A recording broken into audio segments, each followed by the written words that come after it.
Welcome to Madame Raven's. This way to the library. She's been expecting you.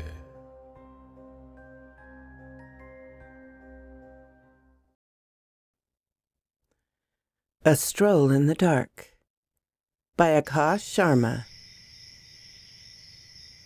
The sky rumbled. A storm was coming tonight.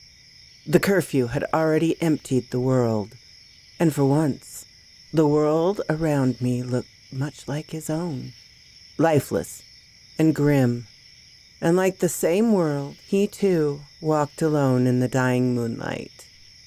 His own demons sat atop his shoulders, making cruel jests at the world's expense. He liked it this way. He accepted them. He welcomed them even. How could a man feel such misery, such emptiness? A man like him, at least. He had everything, didn't he? He worked hard to ensure he did. Ages ago, in what now seemed like another life, he would never do such a reckless thing as walk drunk with an expensive coat on. Not on a night like this. Especially after what he'd just done. With his boots still bloody. The rain would wash it off, sure, but they wouldn't wash everything off. If there's justice in the world, lightning would strike him down this instant.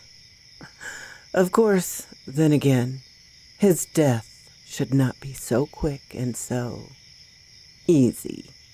No, he knew what he deserved. The families hid their children within the safety of their homes. They feared whatever was out there. The curfew had been keeping them safe and kept him desperate. His walk was not aimless, even though he convinced himself it was. By some strange line of thinking, a thinking so faint in his mind, he had convinced himself that this was the right place for him to be. And with such an idea already sinking its roots deep in his mind, he entered the gates of the cemetery. Sentinels of stone, carved of grim artistry, stood lifeless, yet seemed unsettlingly lively to him. They watched him. They watched him through their unmoving stances and through their cold, dead eyes.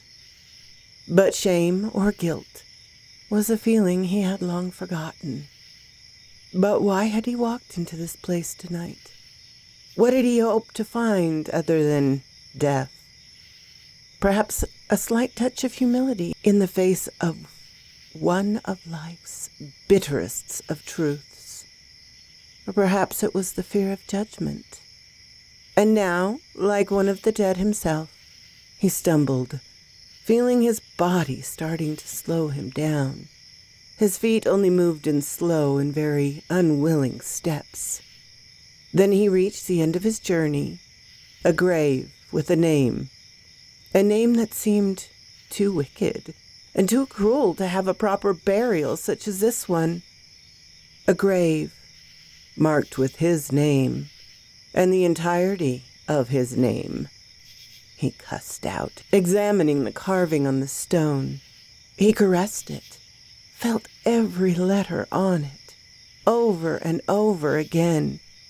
Yet unlike any nightmare he had ever had, this felt more real, and no matter how much he poked at it, touched it, or blinked, it was there, carved in reality as a fact. Gabriel Donald Miller was dead. No, but he wasn't. He was clearly alive. He stood right there. And he stood there bearing his own name.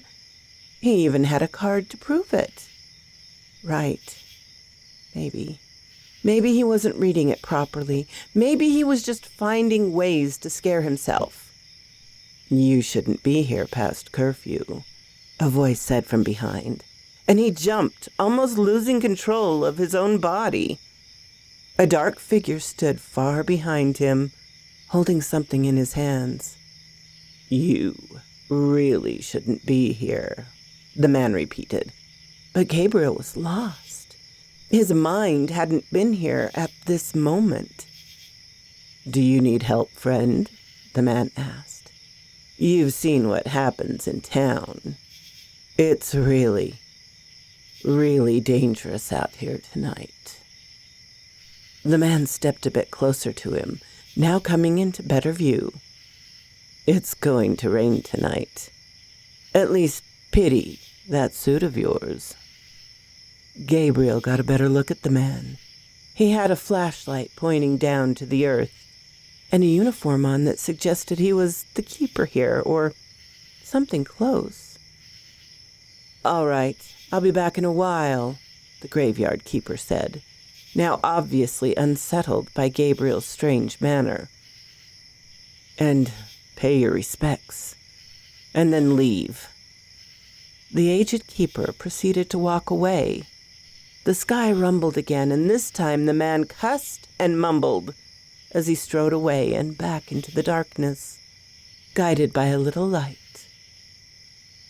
Surely now his name had been erased from the stone, and with great desperation his hands pressed onto the letters, and there he felt the words.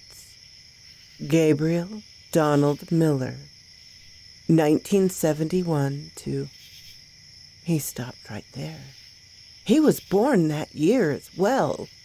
This was some kind of weird dream for sure. There was no way this was actually happening. Out of desperation, he pulled out his license. His name, written exactly as the gravestone depicted it, was... That name, now just seemingly absolutely ominous, and the sound of the words cycling through his mind until they lost all meaning to him and just became sounds. And he knew what he had to do next, and that's what he did. He pressed his hands down into the earth and pulled it apart. It was loose and came apart with ease. Another handful of soil, and he threw it aside. The last of the moonlight was starting to fade into darkness. But before it did, he had to know. He just had to know. And he just kept mumbling in his mind. He kept screaming for the last light to stay before the storm set in. Just one glance. That's all he needed. So he pulled again and again, tossing the soil aside until he reached something. He did not find a coffin, not even a box. There was something in the loose dirt, something alive, and it was still beating. The heart was coated in dust, and it was there, like some grotesque plant with its roots deep into the earth, and it continued to beat ominously. "I thirst," it spoke to him. He never heard it yet. He felt it speak to him. "Do you thirst, Gabriel Donald Miller?" It spoke his name in such a manner that felt like it was unfamiliar to the mannerisms of speech. It spoke the name with such indifferent coldness, as if it was not human, as if he was a thing, a puppet. The heart spoke again. "I thirst." The beating heart spoke to him with such strange warmth. This was probably the closest he had to a friend, and a friend of his. A friend of his was a fortunate soul, and they shall get what they desire. It thirsts. Footsteps behind him should have startled him, but it didn't. The heart kept him company, and so, when he turned around to the graveyard keeper, who now placed a hand on Gabriel's shoulder, he could think of nothing else but the heart's thirst. "I thirst," it said again. Gabriel grabbed the blade in his pocket and cut open a stream in the graveyard keeper's throat, muffling his struggles and ensuring that the heart quenched itself in blood. Gabriel closed his eyes, letting the rush take him as the thirst began to fade. The body broke apart in his arms. and only the uniform that was now just torn rags remained of him. Flesh and blood came together as they found the beating heart, and the first few drops of rain washed down the blood from Gabriel's hands, finding sanctuary within the fabric of his suit. A mass of flesh now surrounded the heart, and Gabriel felt himself. His skin seemed strange, older and wrinkled. White, long hair drooped down the sides of his head, and he felt his bones ache as his spine contorted, dropping to the ground. "And now," the heart said, "I hunger." Gabriel tried to escape, but his age held him as the hands of the unfinished corpse pulled him back as the heart tore at his skin to reclaim its body. So quoth this raven. Thank you so much for Aakash for sending me to this by my subreddit. I do so love when you send me stories to read. And thank you all. Thank you once again, my darlings, for coming to see me in my little chateau. I don't get out much these days, as many of us don't.